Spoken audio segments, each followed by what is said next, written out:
Campaigners have expressed disappointment after a judge gave the go-ahead for a disused sports hall in Oxford to be demolished and turned into flats. The City Council has been granted a possession order for the East Oxford Games Hall on Collins Street. The redevelopment's part of a £6 million project to upgrade the local community centre. Catherine Da Costa reports. Built in the 1970s, the East Oxford Games Hall on Collins Street once housed a range of sports, from badminton and basketball to martial arts and dance.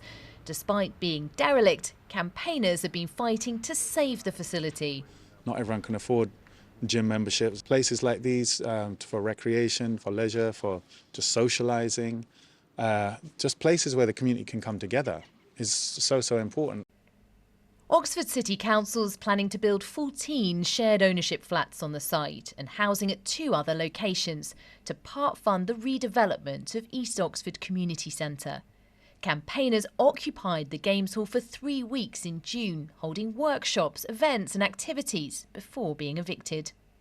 The kids loved it, the families loved it, we were having community barbecues. It was a real time of joy and positivity that brought the community together. You can't have community without a space for people to come together. You know, in Oxford, there's not many places for kids to hang out, really.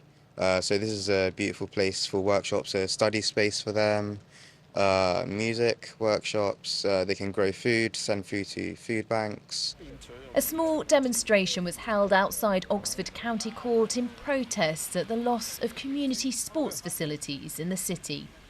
At the short hearing here at Oxford County Court, Judge Lum was satisfied that Oxford City Council owns the Games Hall in East Oxford and granted the final possession order, meaning that demolition of the site can now go ahead. In a statement, Oxford City Council says it's pleased the project can now move forwards and that the redevelopment is a major investment in the future for East Oxford, providing a sustainable, flexible community centre and much needed affordable housing.